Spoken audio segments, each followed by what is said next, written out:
Հանրապետություն կուսակցության անդամ Մալաթիա Սեբաստիա վարչական շրջանի ղեկավար Ռոմիկ Մխիթարյանը միջադեպից հետո հրապարակ EM-ի հետ զրույցում ասել էր, որ իր թիմակից Տեր Մարգարյանը չպետք է ազատվի պաշտոնից, բայց եթե Տիգրան Ավինյանն այդպիսի որոշում կայացնի, ապա իրենք վայր կդնեն իրենց լիազորությունները։ Արդյոք այս հրաժարականը նշանակում է, որ Հանրապետությունը կխզի ՔՊ-ի հետ կոալիցիոն հուշագիրը, Նորքի պաշտոնաթող թաղապետի պատասխանը ոչ միանշանակ էր։ Ես գնում եմ 26 թիվ ընտրություններ, հայտարարություն եմ արել, հետևեք իմ հայտարարությանը, 26 թվին կհանդիպենք։ Իսկ Ռոմիկ Մխիթարյանն այսօր այսպես պարզաբանեց իր հայտարարությունը։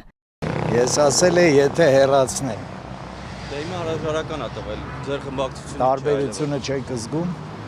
Փաստորեն կոալիցիոն հուշագիրը կխզվեր, եթե ոչ թե Տեր Մարգարյանը հրաժարական ներկայացներ, այլ պաշտոնից ազատվեր Տիգրան Ավինյանի որոշմամբ։ Իսկ ինչպես եւ ինչու միայն 20 օր անց ծեծկրտուկի մասնակից Տեր Մարգարյանը հրաժարական ներկայացրեց։ Ռոմիկ Մխիթարյանը չպատասխանեց մեր հարցին, միայն ասաց, որ WhatsApp-ով նամակ չի ստացել։ Ազգային ժողովի նախագահ ԿՊԱ-ական Ալեն Սիմոնյանն էր օրեր առաջ կարծիք հայտնել, որ Նորքի թաղապետը պիտի հրաժարական տա։ Հակառակ դեպքում 2026 թվականի ընտրություններին դա բացասաբար կազդի Հանրապետություն կուսակցության վարկանիշի վրա։ Կուսակցության նախագահ Արամ Սարգսյանը Factor TV-ի լրագրողի հետ զրույցում անդրադարձել էր ԱԺ խոսնակի հայտարարությանը։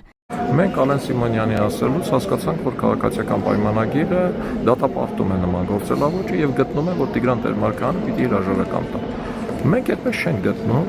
մենք հայտարարությունն արել ենք, որ Տիգրան Տեր-Մարգարյանի արածը պիտի համապատասխան մարմիններ դատական եւ այլ process-ներով նախապատվության, որ Տիգրան Տեր-Մարգարյանի արածն էր դրդապատճառը, ինչը տեղի ունեցավ։ Երկրորդ մենք որոշակի գնահատական տվել ենք։ Արամ Սարգսյանն ավելի վաղ հայտնել էր, որ հավատարիմ կմնան կոալիցիոն հուշագրին եւ պաշտոններից հրաժարվելու դեպքում անգամ հավատարիմ կմնան դրան եւ մայրաքաղաքը չեն տա իր ձևակերպման ռուսահպատակներին։